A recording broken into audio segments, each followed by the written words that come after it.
Boa tarde, bom dia, boa noite, galera. Aqui é o Vitor Viller, eu sou do GSUF. A gente está começando aí outro podcast, né, dessa iniciativa com o Econometrix. É uma iniciativa para discutir, né, a conjuntura econômica, para falar o que está acontecendo no Brasil, o que está acontecendo de relevante na conjuntura econômica, né. Hoje foi dia de Copom, né. Teve uma decisão que mudou um pouco, né, o ritmo que estava acontecendo aí. É um dia interessante para conversar sobre isso. E para a gente iniciar esse nosso segundo podcast, né, eu vou conversar aqui com o Júlio Agedos, que é economista-chefe da Lopes Filho, professor da Universidade Cândido Mendes, tem larga experiência aí no mercado financeiro. Já está na labuta aí há um bom tempo, né, Júlio? Obrigado aí por você atender o nosso pedido, como sempre. Se apresenta aí para a galera, por favor. Bom, boa noite, bom dia, boa tarde, enfim. Eu sou economista-chefe da Lopes Filho, já tive alguma experiência em São Paulo, estou também como economista-chefe, tenho mestrado, enfim, tenho uma formação acadêmica também, e dou aula na Cândido, também na Veiga de Almeida em MBA. E acompanho a economia no dia a dia, a minha análise é muito realista, muito pragmática, não é tão teórica como se tem no debate acadêmico, é mais uma discussão realmente de fatos, e eu estou à disposição para esclarecer dúvidas e levantar pontos que sejam importantes. Maravilha, maravilha. Júlio, obrigado aí por mais essa participação, né, mais essa ajuda aqui ao nosso grupo, né, o GSUF. Você deu uma palestra muito boa no ano passado, todo mundo gostou bastante, foi bem interessante. A gente estava naquele início, né, de começar a conversar sobre tapering da política monetária norte-americana. A gente estava discutindo o que estava acontecendo com o crescimento da economia brasileira, enfim, várias coisas que estavam pautadas ali hoje já tomam uma dimensão bastante clara do que vai acontecer ao longo dos próximos anos. E assim, para começar a conversar, né, eu acho que não tem tema melhor para a gente começar essa conversa do que falar de fato o que aconteceu semana passada com a política fiscal, né? Vou te perguntar de cara, né? O que você achou desse decreto de contingenciamento que o Manteiga e a Miriam Belchior anunciaram quinta-feira passada? É bem o que você falou, Vitor, foi um contingenciamento, né? Em relação às despesas, ele fez uma reestimativa das despesas, né? Tinha um orçamento definido em tal volume de despesas, ele cortou esse primeiro orçamento, essa primeira estimativa, fez uma reestimativa, reduziu algumas despesas relevantes, enfim, mas eu acho que não houve corte, houve apenas uma readequação. E por lado da Receita, eu acho que ele foi um pouco otimista demais em relação à estimativa de crescimento da economia, analisando que as receitas extras possam chegar a 13,5 bilhões, já se trabalha até com uma certa arrecadação pelo lado do leilão de LG de telefonia, vai também readequar também o parcelamento de dívida nos refis. Ele não tem espaço de manobra nenhum, né, em relação à gestão fiscal, até porque boa parte das despesas já são definidas, né, a arrecadação é obtida, já vão direto para essas despesas definidas, então ele não tem muito espaço de manobra para cortar, né. Como sempre, sacrifica investimento, sendo que na semana anterior é interessante que ele tinha definido o PAC 3 de mobilidade urbana, o PAC 2 bem avançado, mas basicamente pautado em Minha Casa Minha Vida, não em investimentos em infraestrutura, e ele anunciou um corte de 7 bilhões desses investimentos, aí, que os poucos que restaram aí do PAC. Enfim, eu acho que logo um segmento que não pode ter contingenciamento, não pode ter corte, que é a área de infraestrutura. Pois é, eu achei interessante que esse decreto, né, ele cortou vento, né, Júlia? Ele revisou as despesas que ele teria. Exatamente. Não houve corte, né? Anunciou que não vai mobilizar 7 bilhões no PAC, o que significa que ele vai ter que cortar investimento de infraestrutura, ou então não vai adiar alguns investimentos de infraestrutura. Apenas isso que me ficou claro. Agora o resto foi uma... Porque esses investimentos de infraestrutura são urgentes, né? Não dá para adiar mais. O governo sempre adia, né? Na verdade, ele está adiando. Me chamou muito a atenção justamente isso aqui. Ele tinha uma estimativa lá de despesa na LOA, né, a Lei de Orçamento Anual, e agora ele colocou outra estimativa e aí ele chamou de corte. Não foi corte. Foi muito corte. E além disso, ele não falou nada do subsídio à energia, né? que é um problema sério em 2014. Né? Tem 9 bilhões já mobilizados pelo Tesouro, dizem que pode chegar a 15 bilhões aí o extra com as térmicas, né? O número que eu vi estava em 18.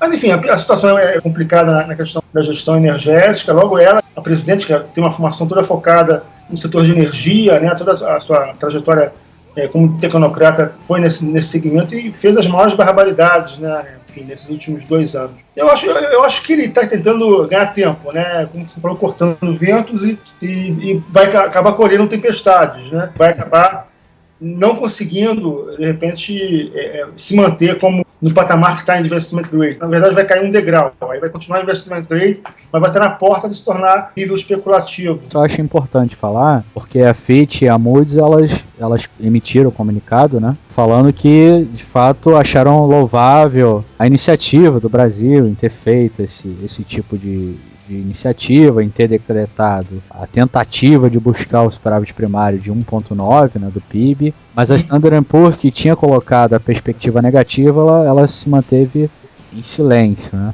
Acho que seria importante a gente falar um pouquinho sobre isso. O que você acha? Foi a primeira agência a dar o upgrade para o Brasil e pode ser a primeira também a rebaixar o Brasil. Exatamente.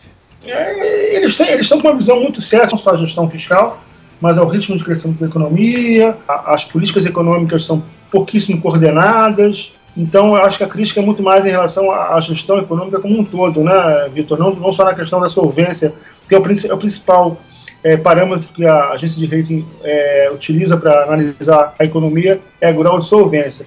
Exato. Analisando a questão da solvência, de uma certa forma, o nível de reserva que nos coloca como credor internacional, aí, a dívida externa líquida se torna negativa em 3,9, eu acho, por um cálculo feito recentemente. O Brasil é credor em função disso.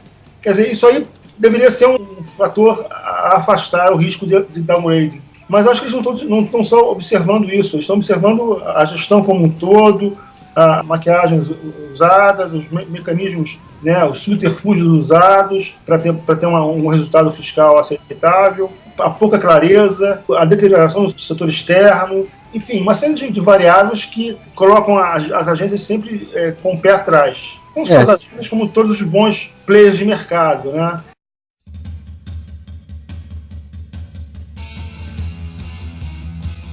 A gente teve uma grande discussão esse mês daquele relatório do Federal Reserve, que ao Congresso, a Janet Yellen, que acabou de ser posta, né, no Federal Reserve, e a discussão de que, será que o Brasil, de fato, ele é um dos 5 frágeis? Será que o Brasil pode ser comparável à África, à Indonésia, à Índia, né? E à Turquia? Será que, de fato, o Brasil está nesse grupo? Ou não? Isso foi uma injustiça, entre aspas, do Federal Reserve. A questão é que, assim, a gente tem indicadores muito palpáveis de endividamento externo, né? Importações em relação a reservas, enfim, será que de fato é uma questão relevante colocar o Brasil entre esses pares ou não? Foi uma injustiça, entre aspas, do Fed em relação ao Brasil. O que você acha? Bom, o Fed errou a nível filosófico, no papel de um presidente, de um chairwoman, né, de Banco Central, errou por ter citado países, assim, ter dado tanta atenção a países com fragilidades, no caso Brasil e Turquia. Então eu acho que ela errou, eu acho que ela tem que ser um pouco mais, passar um pouco em torno do assunto, colocar o assunto em pauta, colocar que certos países emergentes estão numa situação de uma fragilidade, mas não é interessante citá-los. Acho que uma falta de habilidade da Janet Yellen. Você achou a questão da metodologia também? Eles não explicitaram a metodologia. Geralmente o presidente do Banco Central, a do Fed, que é o maior banco central do mundo, não pode sair citando países e enumerando, né, as fragilidades desses países, até porque você contribui para a volatilidade, né? A volatilidade com a profecia autorrealizada. O país já não está bem. Exatamente. Já piora mais ainda com a saída de recursos, com a desconfiança do investidor estrangeiro. E ela praticamente botou uma pá de cal no nosso túmulo, né? Agora, em relação à questão da solvência, que as agências levam em consideração, eu acho que elas estão se tornando mais abrangentes na sua análise, né? Como eu falei. Então, elas estão observando o modelo econômico do governo Dilma como um modelo que não deu certo, né? Isso gerou uma série de desequilíbrios, um crescimento baixo, uma inflação já beirando os 6%, um regime cambial que não estimulou as exportações como deveria, até porque você tem uma demanda mais fraca em um certo momento no ano passado, Esse ano está tendo um estímulo, mas a gente tem agora um desequilíbrio forte na importação de petróleo. Então, uma série de erros de política econômica adotados pelo governo Dilma que colocam as agências em observação, quer dizer, elas estão sempre observando com mais atenção, não só pela questão de solvência, né? Eu sou muito crítico em relação a essa política econômica da Dilma. Você que é de uma escola um pouco mais heterodoxa, você deve estar um pouco cansado de escutar isso. A política econômica heterodoxa do governo Dilma é um fracasso, não dá para negar isso. Deu tudo errado, tudo que eles tentaram deu errado. Usaram o Brasil como laboratório dos seus recálculos heterodoxos. Eu acho que você tem que ter muito cuidado se você aplica políticas alternativas demais. O Brasil perdeu uma bela oportunidade de entrar num ciclo de crescimento, até porque eu acho que o governo Lula foi correto até o seu primeiro mandato, depois se perdeu também, até onde o Meirelles aguentou. E eu acho que essa turma que está no governo da Dilma está enterrando boa parte das conquistas do Real, né, que fez agora 20 anos. Exatamente. Queria chegar nesse assunto, né, um assunto muito interessante, e queria esclarecer também que a UF hoje ela não tem nada de heterodoxo, pelo menos em macroeconomia. Graças a você, então, né? Não, eu não tenho nada a ver com isso. Eu vim pra cá justamente porque ela não tem nada de heterodoxo. A ideia é que a gente entende a política macroeconômica hoje, naquele debate longo que se teve durante as décadas de 70 e 80 sobre regras e descrição, é que a política econômica deve ser voltada e deve ser pautada por regras. Que a discussão ela gera muito mais problemas do que soluções, né? Eu acho que é um debate que estava muito plantado, muito claro, né, de que regras elas reduzem a inconsistência temporal da autoridade monetária, do governo central, não gera o tal do viés inflacionário, né? E a descrição não, ela atua no sentido contrário, ela gera instabilidade no ambiente econômico e gera o tal do viés inflacionário, que é o que a gente está vendo hoje. A UF hoje, nesse debate, ela é muito mais ortodoxa do que era heterodoxa. E assim, já pautando, já discutindo a tal da nova matriz econômica, né, ou nova matriz macroeconômica, né, como o Guido Mantega fez questão de deixar claro lá nos idos de 2012, né, elogiando essa matriz econômica, né, ela não produziu os resultados, né, que eles pleiteavam, né, que era você mexer com os preços relativos, principalmente juros e câmbio, e isso daí geraria maior crescimento econômico, naquela visão keynesiana estruturalista. Essa ideia de que você mexe no câmbio, mexe nos juros, sem se atentar para fundamentos, eu acho que essa é a questão relevante. E não deu certo, a gente vê claramente hoje que não deu certo, até porque o Banco Central está num processo de contração monetária desde abril do ano passado.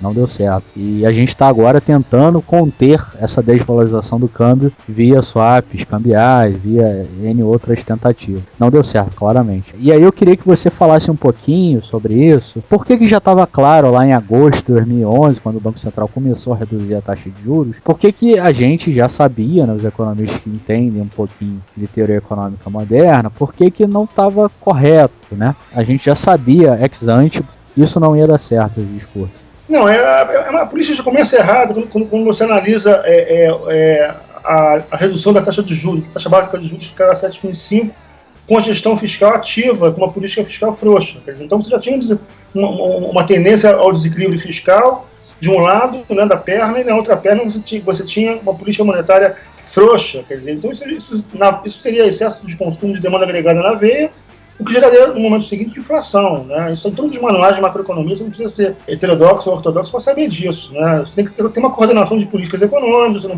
você não tem uma política fiscal clara, nunca teve, começou a ter a partir do momento que o governo FHC começou a definir metas fiscais, né, nesse debate de regras entre regras contra descrições, e a partir do momento que passou a ter um norte de política fiscal. E eles resolveram achar que isso é uma bobagem, eu acho que nem Keynes pregaria isso, né? Keynes pregaria uma política fiscal ativa em crises grandes e haveria um momento em que o setor público sairia da atuação dele, né, para estimular a demanda. Então, o problema é que ele não sai nunca no Brasil, né? O setor público, os gastos públicos aumentam em crise e você depois não tira, continua. Então você acabou gerando inflação, não teve outra resposta a isso, você acabou gerando inflação, desequilíbrio, o câmbio depreciado numa situação como essa também estimulou a inflação, mesmo que a economia não estivesse retomando ao ritmo que se desejaria, né? O Brasil ainda tem uma memória inflacionária muito alta,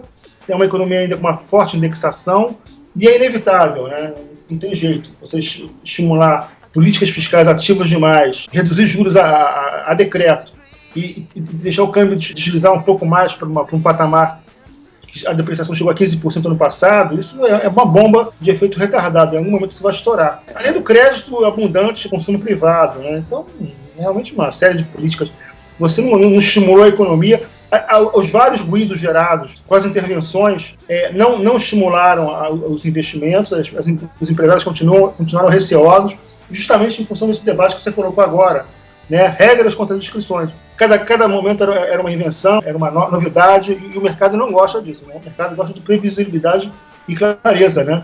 O que esse governo não consegue seguir, né? Essa linha de previsibilidade, de clareza, de transparência nas decisões. Eu acho que assim, o erro básico desse governo, né, dessa equipe econômica que a gente tem hoje, é que eles confundiram um problema basicamente de oferta, né, que a gente não consegue expandir a oferta no Brasil pelos N gargalos que a gente tem, né, e eles tentaram aquela lição keynesiana de manual, que não é o Keynes como você lembrou, o Keynes na teoria geral e no Traits of Money e em outros trabalhos, ele não fala nada disso. Mas existe essa interpretação de que o Keynes defende, né, déficits fiscais eternos, né? Até políticas anticíclicas são razoáveis se tu está numa depressão, numa crise forte, como fez o Keynes na década de 30. Sim, sim. Mas ativamente, sem políticas fiscais expansivas, sempre não. Acho que isso é um erro crasso. Você tem que buscar a disciplina fiscal, você tem que buscar um bom uso de recursos públicos, uma boa alocação de recursos públicos. Enfim, todos os governos seguem essa cartilha, governos sérios, né? Só esses governos populistas da América Latina que saem gastando aí feito doidos para fazer política assistencialista. Eu acho que em algum momento esse governo Dilma... O problema é esse, que ele já parte com um eleitorado de 30 milhões de votos em função do Bolsa Família, né? Mas em algum momento esse governo vai realmente ter que mudar a política econômica. Dizem que depois da eleição. E mudar a política econômica passa necessariamente pela saída da equipe econômica. De jeito, né? Esse aqui assim, na minha concepção, eu acho que é um problema. É um problema, mas a gente mudar a equipe econômica quando a presidente é economista, né? Pois isso eu acho que é o maior problema do momento que a gente está passando é a arrogância da nossa classe, né? Eles acham que sabem mais. Eu saio batendo boca com a turma da UFRJ toda hora aí no Facebook, amigos meus, mas eles têm uma cabeça muito de manual, de acadêmico, no sentido que eles não analisam a economia de uma forma mais pragmática, né? Quando você acompanha os indicadores no dia a dia, tem que ficar sempre observando a reação dos mercados, você passa a ter uma autodisciplina maior em relação ao como deve se comportar uma economia, o que é certo e errado numa economia real e no mercado financeiro, nos seus canais de transmissão. O problema é que essa turma começa a citar exemplos e a analisar a economia brasileira a partir de uma obra teórica que às vezes não se aplica à realidade, né? Eu acho que se perde um pouco. E o que a gente está observando, impressionantemente, depois de hiperinflação de 30 anos, programas heterodoxos que fracassaram, nós temos hoje, agora 20 anos de Plano Real, que na verdade foi um acúmulo de experiências fracassadas, a gente teve que errar muito para acertar no Plano Real. É impressionante como agora a gente está tendo um retrocesso a nível de conhecimento, né? Como deve se comportar uma boa política econômica, né? O que é certo realmente na condução de uma boa política econômica. E me impressiona muito isso, Vitor. Como esse pessoal não enxerga, eles querem fazer a coisa diferente para se diferenciar, para não terem pecha de que são apenas uma continuidade do que fez a turma da PUC em 94, 95. Mas o que está ali está consolidado, está solidificado, não dá mais para mudar. E eles têm que realmente seguir, aperfeiçoar o que foi feito no passado, não tem que mudar. Né? Eles têm que melhorar. De repente, trabalhar com sistemas de metas com uma inflação até um pouco mais baixa em termos de meta, né? Para aperfeiçoar o sistema, né? Esse é um debate que foi completamente abandonado no Brasil, né?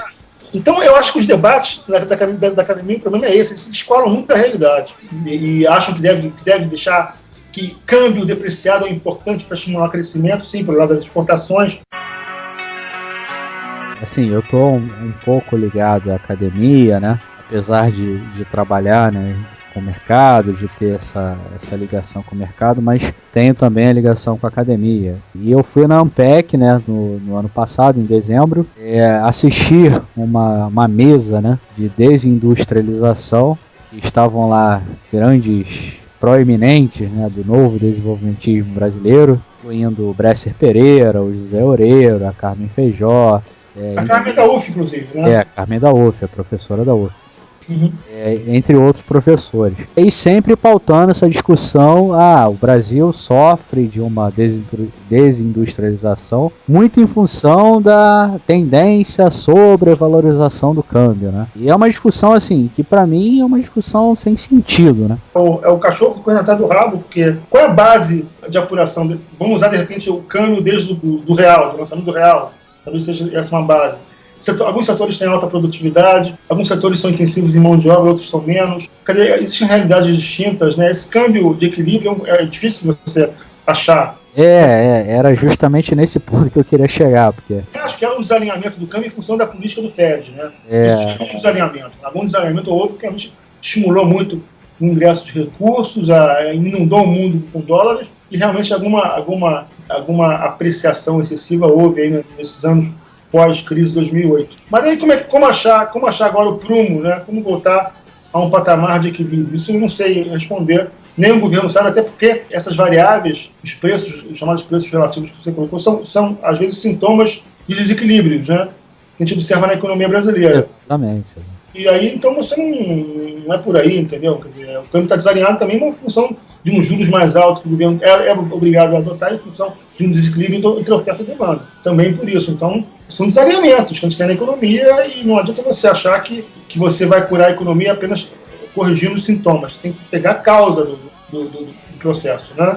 Eu acho assim, a gente tem hoje na equipe econômica uma confusão bastante nítida entre o que são variáveis exógenas e o que são variáveis endógenas, né? Eles confundem, né, que você pode mudar juros e pode mudar taxa de câmbio, e não veem o que causa uma taxa de câmbio mais valorizada e uma taxa de juros maior, mais elevada, né? Eles não entendem que a causa fundamental disso é a poupança baixa que existe no Brasil por fatores institucionais, né? Isso aí é a grande causa que tem evidenciado, né, esse problema macroeconômico muito forte no Brasil. Eu acho que existe um erro muito crasso de diagnóstico, né? E é palavrão se falar de reformas estruturais, né? De falar de melhorar o ambiente de negócios, para atrair investidor, para atrair... Coisa de neoliberal, gente. Pois aí a gente cai nesse buraco infinito de debate entre neoliberais e heterodoxos.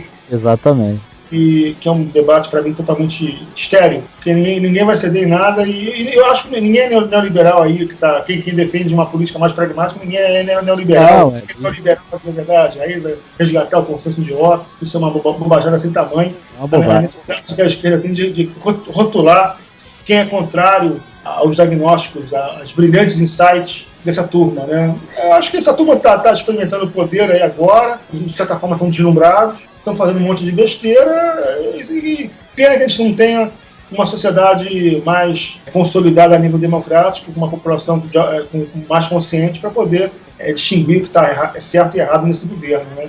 E a gente está na expectativa de uma eleição aí, né? Quer dizer, não temos oposição, a oposição é extremamente inoperante, e aí estamos na torcida aí de acontecer algum fato mais relevante. Para mim, eu estou sempre pelo melhor, porque quem trabalha no mercado financeiro tem que sempre estar torcendo pelo melhor para o país, porque com todo mundo fazendo negócio, com a moeda circulando, os negócios acontecendo, o mercado prospera, né?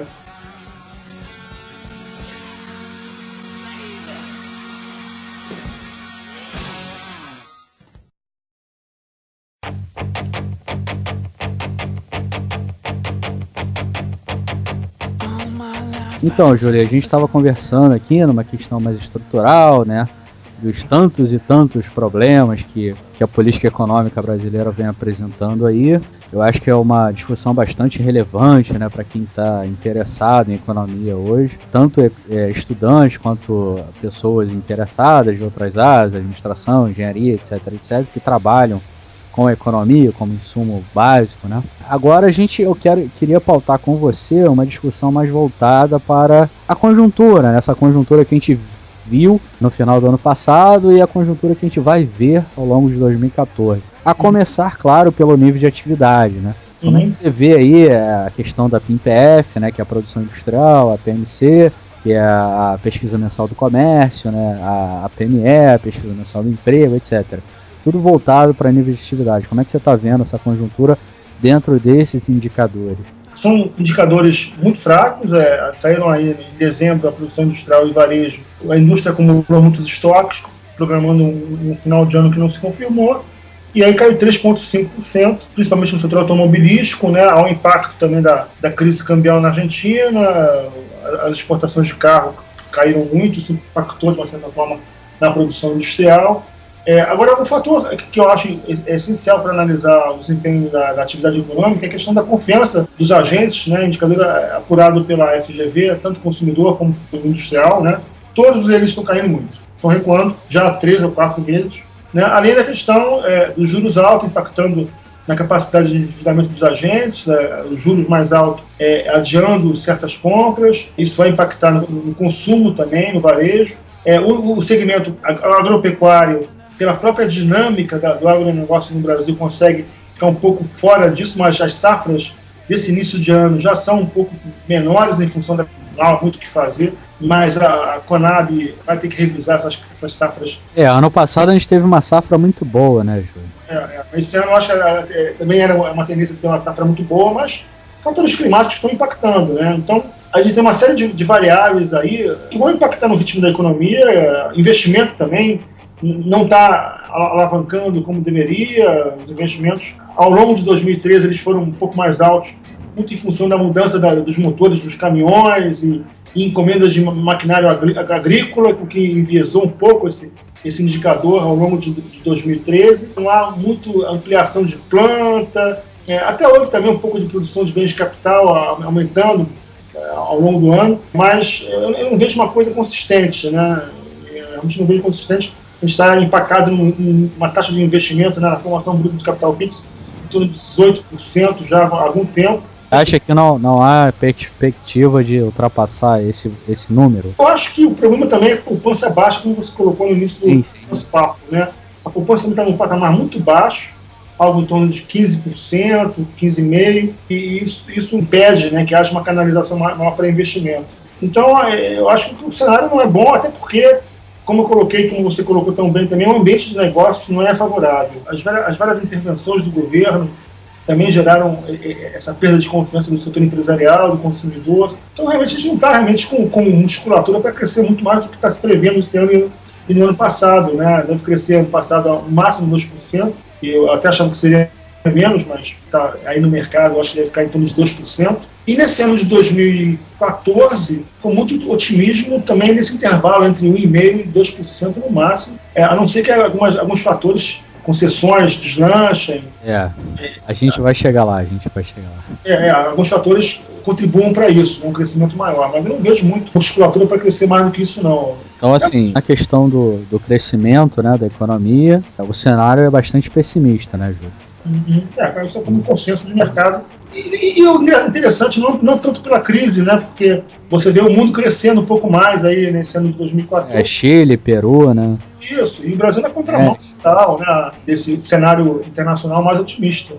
Então, o que poderia impulsionar um pouco as nossas exportações, nesse caso, eu acho nem isso. Até acho que as exportações não vão alavancar a partir do segundo trimestre, até com os embarques agrícolas, né, com a safra sendo embarcada, mas eu acho que o desempenho é muito sofrível pelo lado também da balança comercial, até porque você tem pelo outro lado as importações muito fortes de petróleo, né? Tem esse problema aí, cara. A gente fechou janeiro agora com 4 bilhões, né, de déficit na balança comercial, né?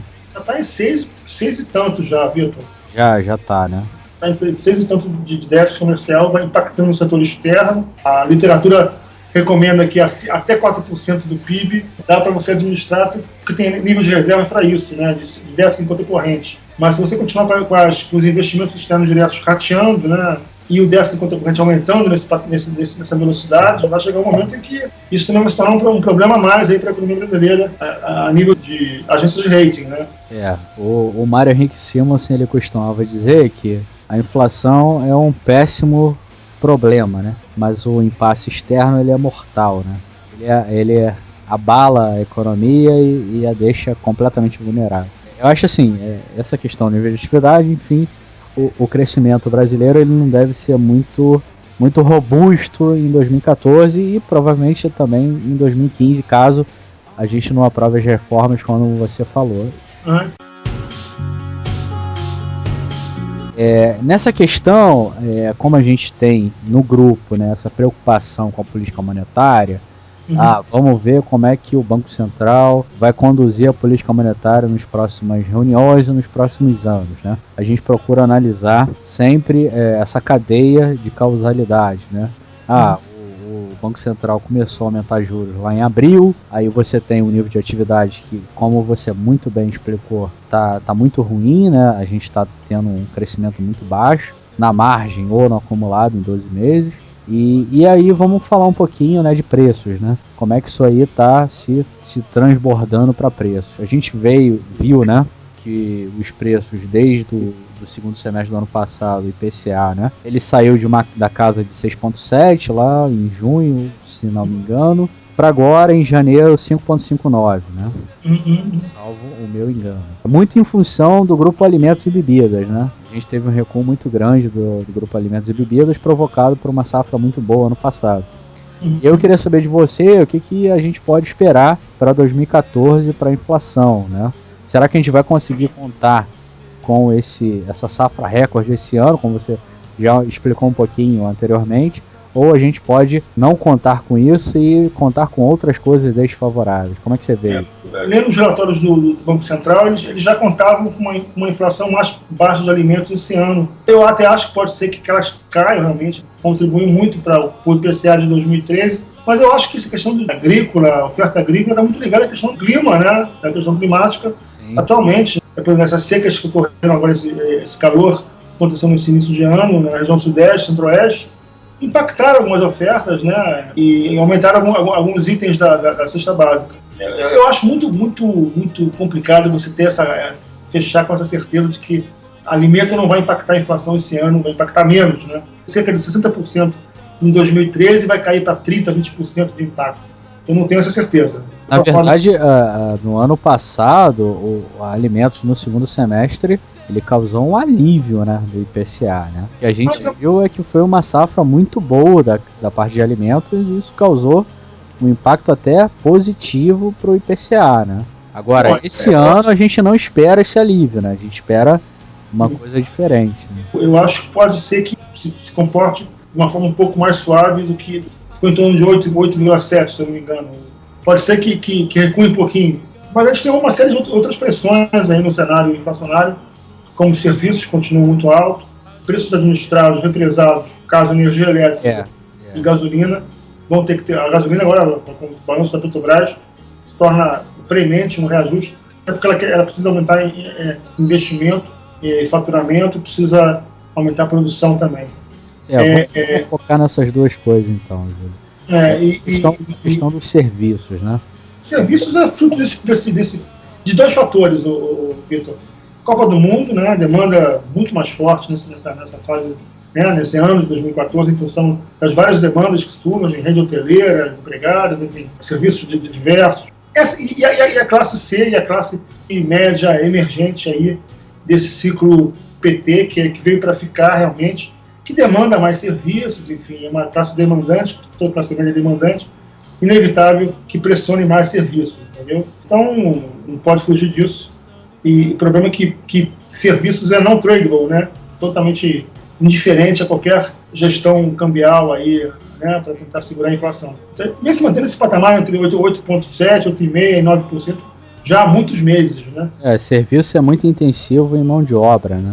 Muito intensivo em mão de obra. Então, essa classe média emergente aí que está surgindo no Brasil, que é basicamente uma classe média também de baixos salários também, que é uma classe média que o governo, que o Marcelo Neri educadamente colocou aí no mercado de consumo como classe média. Na verdade, é uma classe média baixa, né, um pessoal de baixa renda, enfim, há uma demanda reprimida imensa, né, um pessoal que a gente nunca teve acesso a certos segmentos de consumo e agora está tendo, e aí sai gastando mesmo. Então, até eu me preocupava muito mais em relação à questão da inadimplência, da formação de bolha, porque é um pessoal que não sabe gastar, né, e o crédito, um fundo recente no Brasil, eu achava que fosse formar bolhas aí adoidado, e o Brasil fosse ter problema com isso.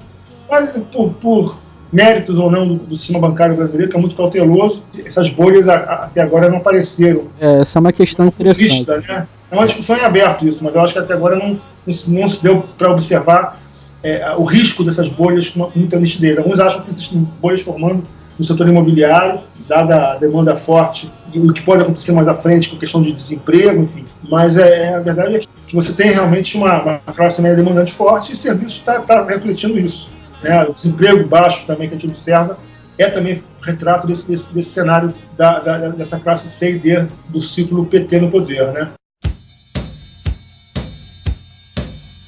Eu acho uma questão bastante interessante é que se a gente pega, sei lá, a série histórica da Serasa, né, ou daquele índice de inadimplência lá do Banco Central, né, que ele faz com vários bancos, se a gente pega a tendência dela, é uma tendência de alta, apesar de na margem, né, ela ter diminuído, nos últimos meses ela ter diminuído. E até teve uma discussão meio tosca, eu até peço desculpas a você por trazer esse tema, mas teve uma discussão bastante tosca no Manhattan Connection, a Magazine Luiza, a Luiza, né, a senhora Luiza, e o Diogo Mainardi, que eles ficaram discutindo inadimplência, né. Depende do indicador, da fonte, o Serasa tem um enfoque, o Banco Central tem outro, né? A questão da inadimplência está muito ligada à questão da capacidade de endividamento e do fato de que esses parcelamentos que as pessoas vêm fazendo via cartão de crédito, esses parcelamentos cabem no seu orçamento, né? Se cabem no orçamento, eles continuam fazendo. Mas o que é fato também, Vitor, é que a dívida das famílias, dos orçamentos familiares, está num patamar bem acima do que é tolerável. O tolerável seria 20% do orçamento de uma família comprometido com dívida. Está em 45% a 50%, não é verdade? Você fala do acumulado, do estoque ou do fluxo? Do serviço ou do estoque? O estoque está na casa de 40 e poucos por cento. 40 e poucos por cento. Então é isso. As pessoas com cheque especial, cartão de crédito, enfim, com essas dívidas. Não é uma dívida que gera patrimônio, né? É uma dívida que só gera serviço. Isso. Perfeito a tua abordagem. Mas é um patamar alto, né? Exatamente. A gente tem observado muitas pessoas que estão entrando no consignado para pagar dívida. Isso não significa inadimplência, realmente não é inadimplência. Mas tem muita gente comprometida, muito comprometida com dívida. Mas você acha que a gente pode tirar algum diagnóstico dessa situação hoje? Será que esse nível de endividamento, em torno de 40% da renda acumulada em 12 meses, é um patamar elevado ou você vê espaço para isso aumentar, como alguns membros da equipe econômica vêm argumentando? Né? Eu acho que não tem mais espaço para aumentar, não. Eu acho que você tem que começar aos poucos. O problema é que você tem uma situação de juros muito alta atualmente, né? A gente não sabe. O serviço da dívida é muito alto. O serviço da dívida é muito alto, você não sabe. Esse é um fator chave, né? O encargo, o serviço dessa dívida é muito alto. Né? Então, isso é uma coisa bem acima da média mundial. Mas você não sabe se isso pode representar uma ruptura. Só se tornaria problema se fosse uma ruptura mais à frente, né? O desemprego nesse patamar baixo, com as pessoas ainda tendo renda e de uma certa forma, mitiga um pouco esse impacto, né? Mas tem que estar atento a isso. Né? Eu não consigo ver ruptura nesse momento, mas tem que estar atento a isso, né?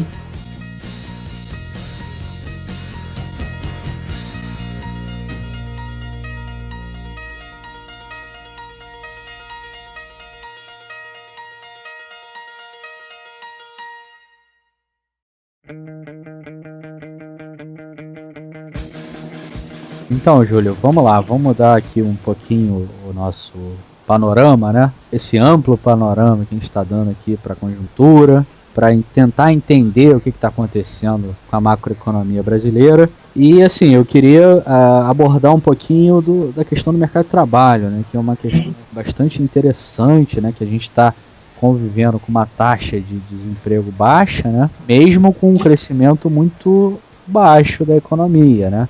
A gente está falando aí de crescimento em torno de 2,1%, 2,2% do PIB, né, que se isso aí já tiver defasado, né? A gente está falando aqui de crescimento baixo, está falando de inflação em torno de 6%, mas a gente está convivendo com uma taxa de desemprego muito baixa, né? Abaixo de 5%, terminado em janeiro, pela PME, pela PNAD contínua, agora essa nova pesquisa que a gente tem aí já está na casa de 7%. Queria que você explicasse um pouquinho para a gente como é que a gente convive com esse crescimento baixo, né? E uma taxa de desemprego também baixa. Será que isso é macroeconomicamente explicável, né? Vamos entender isso aí. Esse desemprego aí, na minha visão, é um desemprego que surgiu com a política de renda e consumo da Dilma, né, que colocou muita gente no mercado de consumo. Isso estimulou, fez a economia rodar mais em algumas regiões do Brasil, principalmente no Nordeste. E aí esse desemprego, que é um emprego, eu acho que é um emprego de baixa qualificação, é um emprego muito mais ligado ao segmento de serviços, inclusive. Claro, que é o que mais representa no PIB é o setor de serviços, mas, na minha opinião, não é um emprego espalhado por todos os segmentos da economia, né? Alguns segmentos, sim, mais demandados, como no caso da infraestrutura, há uma demanda. É um nível de desemprego baixo, Vitor, na minha opinião, calcado em empregos de baixa qualificação, na minha opinião. Como é um emprego de baixa qualificação, a capacidade de alavancagem de consumo deles não é tão alta. Claro que é alta, mas não é tão alta assim. Então, realmente o crescimento da renda acontece, também pelo salário mínimo que foi reajustado acima da inflação nos últimos anos, em função dessas políticas de renda, de Bolsa Família do governo Lula. Mas é engraçado que você não tem um canal de transmissão para investimento. Agora, você observa o seguinte, tem muita montadora sendo instalada no Brasil, até pelas políticas de estímulo da Dilma recente, e algumas empresas estão vindo para o Brasil considerando um mercado estratégico. Mas a questão que você falou também custo Brasil alto também, isso inibe também o ingresso de investidores, entendeu? Então, isso não se reflete também no aumento dos investimentos em função do ambiente de negócios ainda não ser dos melhores, né? Do doing business do Banco Mundial, colocando o Brasil entre os piores países do mundo. Essa questão do emprego, né? É um emprego de baixa qualificação, na minha opinião, Vitor. Eu confesso que eu não me aprofundei muito sobre esse tema, mas é claro isso, que você observa, a economia toda não está rodando num ritmo maior e aí está gerando mais emprego e renda, né? Isso veio ao contrário, a política de renda do Lula que gerou esse desemprego baixo. Isso daí a gente conversou lá no início, né, desse podcast aqui, que houve aquela política anticíclica, né, do governo, né, de tentar incentivar consumo, né, de tentar de tudo isso, incentivar essa política voltada para a demanda, vis-a-vis a oferta, e isso aí gerou uma discrepância entre serviços e indústria, né? Então a parte de serviços ela ganhou muitos incentivos vis-a-vis a indústria, que sofre de problemas de competitividade, que a gente, né, do lado de cá, a gente defende muito essa questão das reformas, né, Júlio? Eu acho que tem que desonerar a produção, tem que realizar uma reforma trabalhista, tornando a contratação algo mais fácil, menos encargo, né? Enfim, tem ainda um ambiente muito ruim para você contratar no Brasil. E eu acho que esse desemprego é baixo, como eu falei, em função da absorção desse setor de serviço. Tem essa ideia de que o setor de serviços, de fato, agrega, né, pessoas de mais baixa qualificação, como ele é intensivo em mão de obra, ele agrega muita mão de obra, então é o que, dados os incentivos de consumo que foram feitos no pós-crise, que o governo fez, né, isso aí gerou muita demanda por trabalho no setor de serviços. Mas assim, tem uma outra questão que a gente vê, né, a PME que saiu agora em janeiro, a gente vê o seguinte, que a procura por emprego ela está muito baixa, né, o tal da questão do isolamento está muito alto. Por quê? Porque o governo ele incentivou muito a questão das políticas públicas, principalmente se a gente abre a PNAD lá, se você pega a idade entre 16 e 24 anos, a taxa de participação, né, ela está muito baixa, né? Por quê? Porque você tem vários programas, tem o Pronatec, tem o Ciência Sem Fronteiras, tem investimento em universidades públicas, e tudo bem, vai aumentar a produtividade no futuro próximo. A gente não é contra isso. Mas isso aí, no curto prazo, isso gera uma menor oferta de mão de obra e torna a taxa de desemprego artificialmente baixa, né? A gente teria que avaliar isso, né, Júlio? Acho que é uma boa observação sua. Esses programas de estímulo do governo acabam distorcendo também a análise da taxa de desemprego em relação à PEA. E a questão também do desalento também é fato. Muita gente desiste de procurar emprego e vai estudar. E eu acho que não é um emprego de qualidade que está sendo gerado no país. Todo emprego tem emprego de qualidade, mas não o que realmente a gente está precisando se a gente quer realmente dar um salto em termos de desenvolvimento via investimento em infraestrutura. Né? A gente tem problema de apagão de mão de obra em vários segmentos da economia, engenharia, enfim. Então, não se está gerando emprego em segmentos, talvez segmentos que necessitam uma mão de obra mais qualificada, talvez não tenha tanta oferta de emprego, ou se tem, não encontra a mão de obra disponível. Então, realmente é uma situação, não tem um diagnóstico pronto. Né? Você tem um nível de desemprego baixo, por um lado, você tem carência de mão de obra em alguns segmentos da economia, por outro, você tem problemas de formação de profissional qualificado, por outro também. Então, tem uma série de fatores aí que você tem que colocar na mesa para analisar o mercado de trabalho do Brasil. Essa questão também de baixa qualificação de mão de obra também é uma realidade, né? Não é tão simples assim. Agora, o indicador que é mais abrangente, que foi divulgado recentemente pelo IBGE, ele colocou o desemprego num patamar um pouco mais alto. Né? É PNAD contínua, né? É mais contínuo, abrangendo outras regiões do Brasil, né? Até porque eu acho que essa pesquisa que o IBGE faz é muito limitada também. Sim, são seis estados, né? Seis regiões metropolitanas. 6 regiões. Então eu acho um pouco limitada. Né? Teria que fazer uma análise mais abrangente. A PNAD contínua botou o desemprego na casa de 7 e pouco. 7,6, 7,6. Então seria um desemprego maior, né? Então você vê que realmente essa análise é um pouco parcial também. E o DIEESE hoje veio com uma apuração de 9,6 de desemprego, um patamar então um pouco maior também. Essa discrepância entre o CAGED e a PME, a gente até abordou no grupo, Júlio. A gente, no nosso monitor, né, de política monetária, Lucas Aguiar e Alessandra Contígio, eles trataram dessa questão de o CAGED está apontando uma menor demanda por trabalho, né, que o CAGED ele registra o saldo, né, entre admissões e demissões, né, a nível nacional, e a PME não. A PME ela registra a taxa de desemprego em 6 regiões metropolitanas. E aí a gente abordou essa aparente discrepância entre uma pesquisa e outra. Né? O CAGED estaria apontando uma menor saldo, né, entre contratações e demissões, e a PME estaria apontando, do contrário, uma menor taxa de desemprego. Né? Isso aí seria contraditório.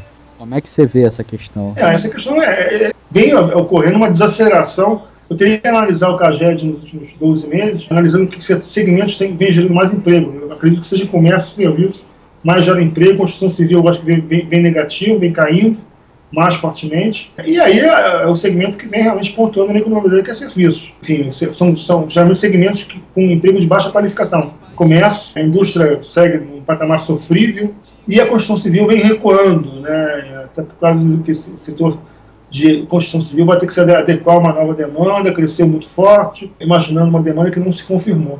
Então, é o que a gente está conversando. Né? É um emprego gerado de baixa qualificação, muito mais na área de serviço, não existe tanta formação educacional, tanta formação técnica, e também tem a questão do desalento também, que tem muita gente desistindo de procurar emprego.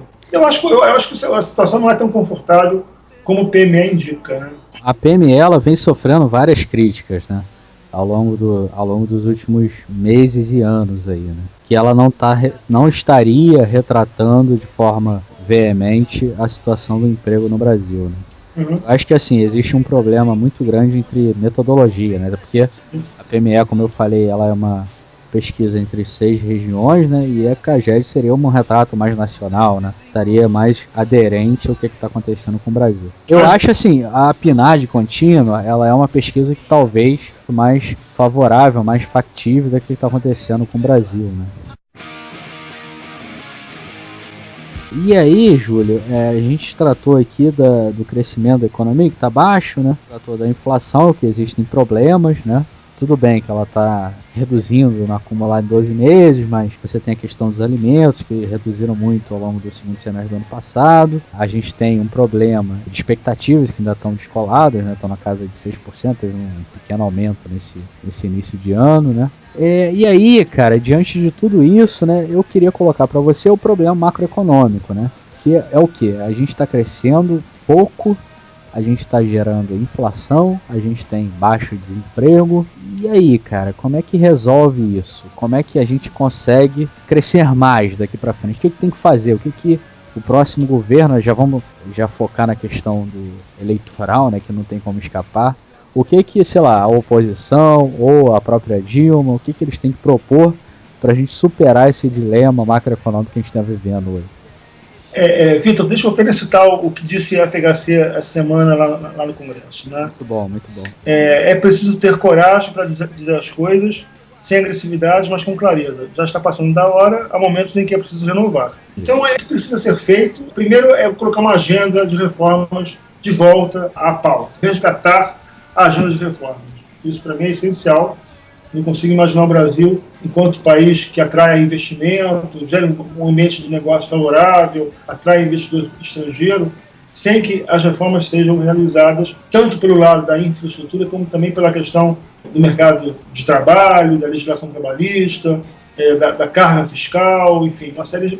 Se bem que o presidente da FHC, o governo da FHC, também deixou essa questão da reforma tributária também para depois.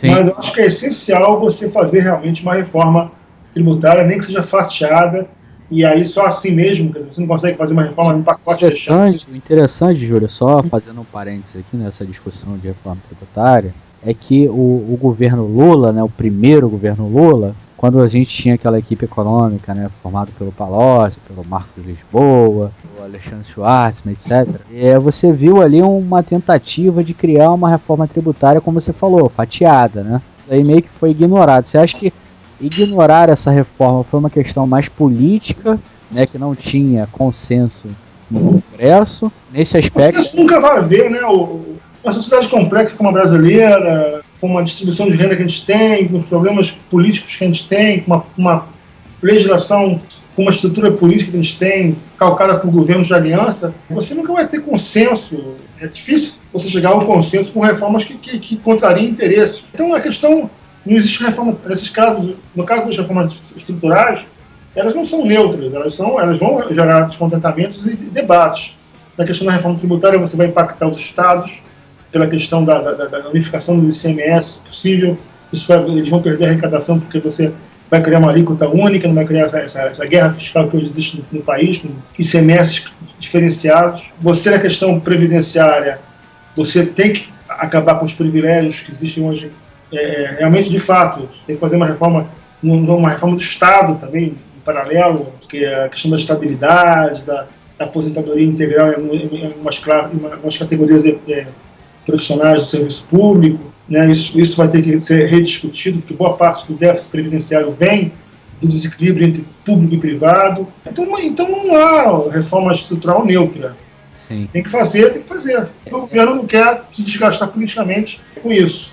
Mas é justamente esse aspecto que me preocupa particularmente, né? É porque assim, a gente, do lado de cá do debate, né, a gente sempre se preocupa, não, tem que aprovar as reformas, tem que aprovar a reforma tributária, a reforma trabalhista, a reforma judiciária, política, etc. Mas hoje eu não consigo ver consenso no Congresso, né, seja lá qual o governo que seja eleito no próximo embate eleitoral, tomara que não seja Dilma, já digo de antemão, mas eu não vejo consenso no próximo Congresso para aprovar essas reformas, entendeu? Teria que ser, com certeza, um novo governo, né? Eu acho que isso está muito difícil de acontecer. Esse governo que está aí, eu acho que não vai ter reforma nenhuma. Ela chegou a colocar alguns temas em pauta, a parte da reforma tributária, a questão do ICMS, mas acho que morreu em uma gaveta, né? Porque esqueceu esse tema. Ou então não se sentiu segura para negociar isso com a base do PMDB, então acabou esquecendo dessa. Mas a questão da desoneração da folha de pagamentos, ela colocou em pauta e, enfim... Você acha bom isso? Não, eu acho que a desoneração da folha de pagamentos é boa se ela realmente for efetiva e contínua. E o problema é que acho que é temporário isso aí, né? Porque ela vai voltar atrás e vai... Mas não houve muito... A princípio não houve muito benefício para a economia, né? Você não agilizou mais as contratações no setor industrial, você não estimulou tanto a economia com essas desonerações. Mas fazem parte de um pacote bem mais amplo. Eu confesso que sem essas reformas, sem uma melhoria desburocratização também, quer dizer, a questão dos vários debates. Existe um ministro, né, aí no Brasil, que é o Afif Domingos, que trabalha com a questão das pequenas e médias empresas. Eu não vejo ele fazer nada em relação a esse debate, de tornar mais rápida e ágil a questão da abertura de negócios, menos burocratizada, né? O Brasil é um país em eterna reconstrução, mas nunca sai do início do processo, né? Então, a questão também o Brasil é um país cartorial. É uma democracia cartorial, né? Cartorial. Então, é outro debate também que tem que ser colocado. Enfim, eu acho que o Brasil tem muita coisa a ser feita, e o problema é que esses governos que estão aí não fizeram muito pouco. Política de renda, para mim, transferência de renda, isso aí é uma política complementar. Fazer realmente reformas estruturais no país. Eu nunca consegui encarar distribuir Bolsa Família como política de norte de um governo. Isso é uma coisa, para mim, eleitoreira. Né? Verdade. A gente está do mesmo lado do debate, né? A gente tem mais afinidades do que discordâncias. E assim, eu gostaria muito de ouvir a sua opinião. Queria te indagar justamente sobre isso. A gente esperava muito, Júlio, essa questão, aliás, pelo menos no lado de cá do debate, né? Eu digo o ouvinte do lado de cá do debate. O Júlio e eu acho que está muito claro, né? Nós pertencemos à oposição a esse governo, acho que não tem muita dúvida. Depois de 1 hora e 10 minutos de conversa, acho que não tem muita dúvida quanto a isso. A gente é crítico, né, a esse governo. E aí, nos últimas semanas, né, nos últimos meses, desculpa, teve uma grande discussão se de fato o governo da Dilma, se ele é reeleito, né, ele iria fazer o ajuste em 2015. Esse era um debate, né? E aí a gente viu esse debate ao longo dos últimos meses. Eu, por exemplo, eu fui a vários debates no IBRE, na Casa das Garças e outras casas muito mais ortodoxas do que esse governo. E aí a gente viu, não, tem que fazer esse debate em 2015, porque o déficit em conta corrente está na casa de quase 4% do PIB, isso não é sustentável. Por quê? Porque a demanda está crescendo muito mais do que a oferta, etc, etc. A gente viu esse debate. Mas acho que foi semana passada, semana retrasada, não lembro, o Nelson Barbosa deu uma entrevista, eu acho que foi Estadão ou Folha, procurem ele, ouvinte. E aí ele falou que não, você tem que não só manter o gasto social, mas você tem que aumentar ele. Hoje está crescendo a taxa de 6%, tem que crescer a taxa de 10%. Foi mais ou menos isso que ele falou, me corrijam se eu estiver errado. E aí, o que a gente viu? Não vai ter ajuste nenhum em 2015, né, Júlio? O que a gente vai ter o quê? É o dobro ou nada, né? É mais ou menos isso? O que você acha? Eu tô muito nessa linha. Você sabe que pela composição de gastos do país, pela matriz fiscal do país, tem muita dificuldade de cortar, né? E eu acho que o que se comenta muito é que é aumentar a carga fiscal, criar novos mecanismos de arrecadação. Já falaram em aumentar a alíquota de importação para cosméticos, enfim, taxas de importação. Mecanismo que tem que ser corrigido em relação à arrecadação desse segmento de cosméticos também, falaram muito nisso. Ele vai ter que arrumar uma forma de arrecadar mais, né? Já falou até em resgatar CPMF, porque não tem muita opção para cortar pelo lado das despesas. Bom, é isso que eu venho conversando com vocês. Esse governo é um governo assistencialista, né? Políticas de transferência de renda são o norte desse governo. Eu acho que não é por aí. Eu acho que se o governo tivesse uma pauta, uma agenda forte de reforma, ele teria o meu apoio. No entanto, ele prefere distribuir renda da forma que ele distribui. Eu acho que seja uma política correta, distribuindo cheque família por aí, tem Bolsa Família. Não acho certo, né? Não é solução para o país. O país está perpetuando a pobreza e está aumentando a dependência dos pobres em relação ao Estado. É populismo. É populismo isso aí, pensando no próprio calendário eleitoral. Então, é isso mesmo, não tem muito mais o que dizer em relação a essa questão da política de transferência de renda do governo Dilma e do governo Lula. É importante fazer política de renda? Sim, eu acho importante. Bastante. Mas sem perder o foco nas reformas, nas mudanças estruturais que o país demanda e precisa realizar. Tem que haver coordenação. 39 ministérios, como que o governo funciona com 39 ministérios? Vitor, eu não consigo imaginar isso. Eu acho até, Júlia, que é um pouco difícil ela reunir 39 ministros. Nem cabe numa sala, você não consegue. Eu acho que tem ministério que ela não encontra há um bom tempo, né? Tem ministro que ela não conversa há um bom tempo, enfim. Aí são readequações e acomodações de forças políticas, né? Agora essa semana eu estava escutando na CBN o risco de você perder o apoio em função da reforma ministerial que ela fez e não agradou a certos segmentos. Criou um monstro, né? A Dilma, né? Agora quero ver como é que ela vai desarmar essa bomba, né? A gente está vivendo, de fato, uma época muito complicada, né? Muito difícil, né?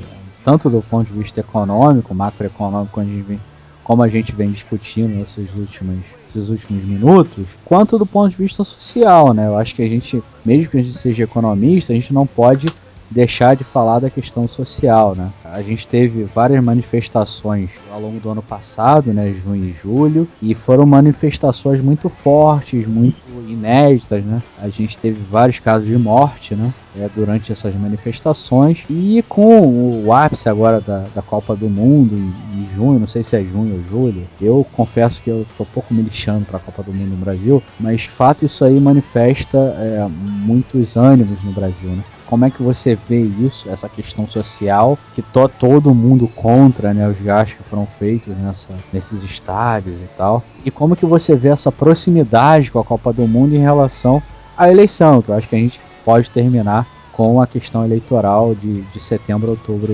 desse ano, né? Bom, em relação às manifestações, isso aí é uma demanda de uma sociedade em que a classe média realmente acabou se alargando com essas políticas de governo do Lula. E aí surgiram novos atores aí, demandantes aí por melhores serviços. Ela veio agregar a essa classe média nossa velha de guerra, cansada com as bobagens, com as coisas que acontecem aí nesse país, né? Então, questão de serviços públicos, corrupção, eu acho que também um tema essencial que a esquerda coloca meio na margem, a questão da corrupção. Eu acho vergonhoso, a gente vive uma crise moral sem tamanho. Boa parte do que a gente vive de violência hoje vem da impunidade, vem do cinismo da classe política, e isso só gera maus valores, as pessoas acabam se tornando pessoas oportunistas. Enfim, essa violência ela vem disso também. Não acho que seja apenas um problema social, essa violência que a gente vive, mas esse caldo de maus valores que a classe política está passando pelo país se reflete na conduta das pessoas, de uma certa forma. Em relação à Copa do Mundo, é uma incógnita em relação ao sucesso ou não, ao fracasso, né? Sempre o Brasil consegue, na base do improviso, superar e realizar um grande evento. Mas essa questão Você é otimista em relação a... Não, em relação a esse novo elemento, né, que são os protestos de rua que estão ocorrendo aí quase semanalmente, é uma realidade, vai acontecer mesmo na Copa do Mundo. Você acha que vai acontecer? Eu acho que só se o Brasil, só se os caras realmente pegarem pesado em termos de repressão, estão botando guarda nacional na rua, exército, pode ser que a gente tenha uma trégua, mas a Copa das Confederações foi um reflexo, foi um retrato, né? O que foi? Você acha que vão se repetir aqueles eventos? Eu acho que existe esse risco, sim, Vitor. E aí vai ser uma nódoa, né? Vai ser um problema sério de imagem do Brasil, que vai tá todo mundo olhando para o país. E ocorrendo essas manifestações aí, claro que eu acho que uma proporção menor, vai realmente gerar uma questão, Júlio, né? já que a gente, desculpa te interromper, mas já que a gente está tratando disso, uma questão que foi muito tratada em alguns debates que eu fui, assim, tudo bem, vamos ter repressão na Copa do Mundo, porque assim, eu estou muito preocupado, tá? A gente está preocupado, né? No reflexo lá na eleição presidencial. Mas, vai ter repressão? Vai. Você acha que vai ter uma contaminação? Eu quero a sua opinião sobre isso. Eu não sei, me intriga muito essas pesquisas de opinião que acontecem no Brasil. Não, eu digo o seguinte, vai ter lá o manifesto lá na Copa do Mundo. A questão é, a gente fica analisando isso, o Dilma mais um teflon, né, que a crise nunca bate nela, aí vai mais para os governadores, enfim, desgastados. Me intriga muito essa questão da Dilma não ser atingida por essa situação que a gente está vivendo hoje. Né? Você acha que vai ser atingida? Ela vem perdendo um pouquinho de base. Saiu de 43 para 39. Né? E a questão também da necessidade de mudanças. Né? Se ela não afinar esse discurso de mudança, ela pode perder apoio. Você acha que o povo, essa taxa de emprego baixa que a gente vê, que a gente discutiu, ela é sensível a esse discurso? Eu acho que sim, Você acha que é sensível? Me intriga muito. Como eu falei para você no início do debate, ela parte já com uma base de votos muito alta em função do Muito alta, né? Muito alta. Então, mas essa base muito alta... Além da máquina pública, né, Vitor? Mas essa base muito alta, Júlia, ela não é sensível a essa discussão que a gente está tendo aqui. Ela é alheia, né? Totalmente alheia. Desde que eles recebam lá o dinheirinho deles no final do mês, tá tudo certo. É uma base eleitoral que você não consegue mexer, não consegue influenciar. É um voto de cabresto, realmente. A partir disso, eu acho muito difícil que ela perca essa eleição. Vamos bater na madeira.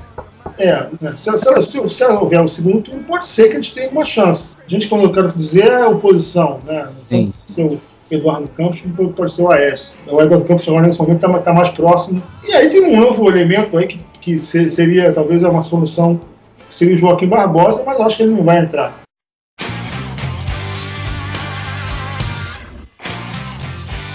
Na nossa discussão aqui, que a gente teve ao longo dessa 1h30 aí, mais ou menos, o que você acha que toda essa discussão que a gente teve, que de fato deveria ter uma agenda positiva, né? Uma agenda de reformas, né?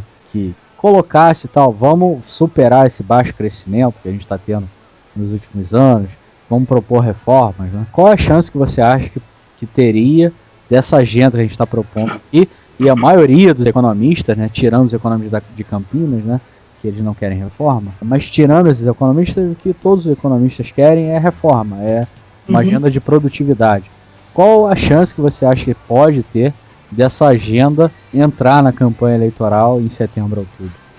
Eu acho que o problema são as pautas que devem ser colocadas, né? Eu acho que o Aécio tem que atacar essa questão da produtividade, tem que atacar essa questão da agenda de reformas. O presidente da FHC brilhantemente no seu discurso. Você acha que foi um pontapé esse discurso do Fernando? O FHC ele é uma liderança nata, né? Ele colocou o tema em pauta, todo mundo debatendo. Eu acho que é um cara muito respeitado e eu acho que tem que ser colocado assim. É isso aí mesmo que eu falei no início do debate. Tem que colocar essa pauta aí e passar por isso, com certeza. A minha grande dúvida é se esse debate que a gente tem, que eu estou tendo com você, que a gente tem entre nós economistas, etc., é se essa pauta que a gente vê como muito necessária, né, se isso vai ressoar na sociedade brasileira. Eu não tenho tanta certeza assim. O que você acha?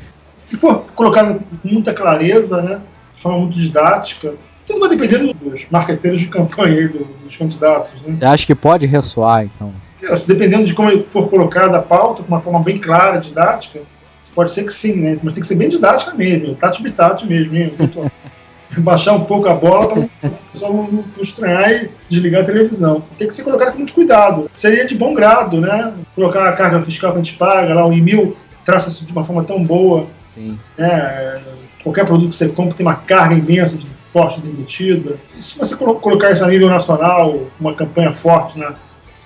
Nas propagandas, pode ser que isso tenha algum efeito. Claro que ele está aí meio conformado com a situação política eleitoral, mas eu volto a botar o tema de que seria muito bom se surgisse um elemento novo, né, nesse jogo político eleitoral.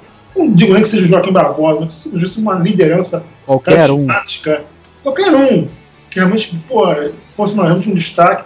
O Aécio, eu acho que definitivamente não é. Estão querendo que seja, mas não acho bem difícil. E esse Eduardo Campos, eu acho que ele ainda não tem profundidade para ser eleito. Né?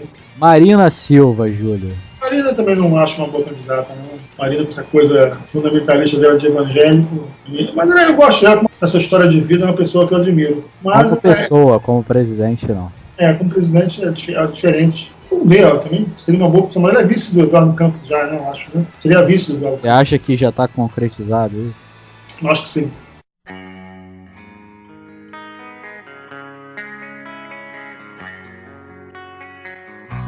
Bom, Júlio, ambos estão pessimistas. A gente está realista. E, aliás, o exercício do realismo é muito bom para o bom economista. A gente tem que sempre ser iconoclasta e realista. Se a gente ficar nessa coisa, não entrar em igrejinha, fugir dessas igrejinhas aí, que tem de economista preguiçoso por aí. É verdade. Preguiçoso no sentido de contracorrente, né? Não vão contracorrente de jeito nenhum, eles são muito chatos. Júlio, são sacos esses caras. Assim, o que eu tenho visto é o seguinte: a Dilma não se reelege só se rolar um apagão no final do ano ou se tiver muitos problemas com a Copa do Mundo, né? E assim, eu tô acreditando muito nesses dois eventos, tá? Mas você lembre, Vitor, que Lula tá fazendo uma campanha paralela aí. Ela só pode... Ele publicou um artigo no Valor, você leu? Ela só pode ir pra rua à noite, né?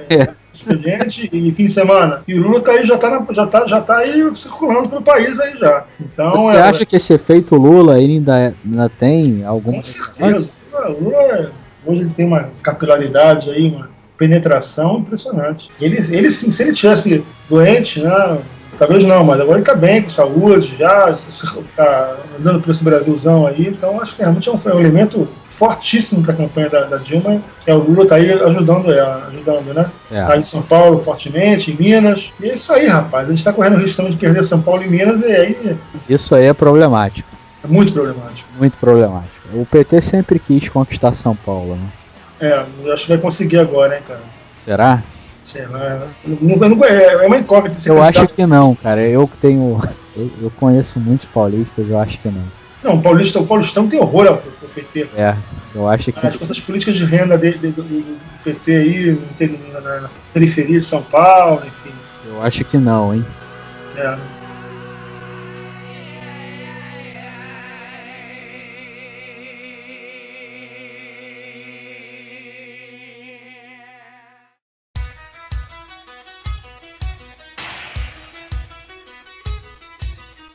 Mas assim, Júlio, quero muito agradecer a você da tua disponibilidade, né? E ter inaugurado o nosso ciclo de palestras ano passado, que teve muito ressonância na universidade, foi muito bem sucedido. E assim, eu queria, assim, para terminar, né, pra gente terminar essa conversa aqui em grande estilo, o que você tem aí para deixar pro economista que está, sei lá, no segundo, terceiro, quarto período hoje, em qualquer universidade de economia do Brasil, que não é só o pessoal da UF que vai ouvir esse podcast, mas a gente está no Brasil todo. O que você tem a dizer aí pro estudante de economia que ouviu tanto pessimismo, né, tanto do meu lado quanto do seu lado, por que ele tem que continuar fazendo economia, né? O que você tem a dizer para esse cara? Eu acho que o economista tem que ter a cabeça aberta, né? Tem que ter a cabeça aberta, tem que ler tudo, e daí formar o seu senso crítico, a sua capacidade de análise, e definir desde logo, né, o que ele quer ser. Ele quer ser acadêmico, ele quer ser pesquisador, ele quer trabalhar no governo, quer trabalhar no mercado financeiro, já definir isso. Ser um empreendedor. O problema ou a solução é que a economia abre um campo muito aberto, ele abre um campo muito amplo, né, de possibilidades. Então é importante ele já definir desde logo para que segmento ele quer ir, né? E é o que eu falei, quer dizer, não se fechar em igrejinhas, né, em panelinhas acadêmicas. Ser um cara aberto, né, e ser sempre ter uma visão muito clara da economia. Maravilha, Júlio, maravilha. Eu concordo em gênero, número e grau com você. Eu acho que essa dicotomia que a gente vê, né, entre heterodoxia e ortodoxia... Isso atrasa muito o Brasil. É muito ruim. É ruim para o Brasil. Exatamente. A gente perde muito tempo com isso. Estamos perdendo, né? Às vezes o governo da Dilma, o que está acontecendo no Brasil? Isso é muito ruim, isso atrasa muito o debate. Atrás do debate, atrás do país, né, Vitor? A gente está em crise por causa disso, né? Eu acho que a crise que a gente está vivendo hoje é uma crise de política econômica. É não reconhecer, né, tudo que foi feito no passado, né? Sim, é porque não tem jeito, é um acúmulo de experiências bem malfadadas. Você não pode fugir disso e tem que procurar corrigir as rotas enquanto há tempo. Você não pode teimar pelo erro, né? Você não pode persistir pelo erro. Só porque você leu isso em manuais de macroeconomia de uma linhagem mais heterodoxa. Exatamente, eu acho que é exatamente isso. Não porque eu sou um exemplo vivo disso. Eu estudei na UF, na UFRJ e sou ortodoxo. Mas tem nada a ver. Crítico, né, cara? Então, quem perde essa capacidade crítica e analítica perde muito da clareza das ideias. Né? Exatamente isso. Você não pode ser tanto um órfão de economistas defuntos, no sentido de que se você não está nessa linha, você já está excluído do debate. Não, botar a sua opinião e tem que ser respeitado. Júlio, você quer acrescentar alguma coisa aí? Foi um prazer para mim participar do debate. Eu sou um cara muito objetivo, né? Talvez é por isso que eu não tenho um viés tão acadêmico, mas eu gosto de debater economia e eu acho que as coisas deveriam ser muito mais simples do que a gente vê hoje em dia, né? Apesar de que se complica muito, né? Então você perde muito norte, se perde em discussões esotéricas e aí você perde o rumo, né? Esse governo aconteceu isso.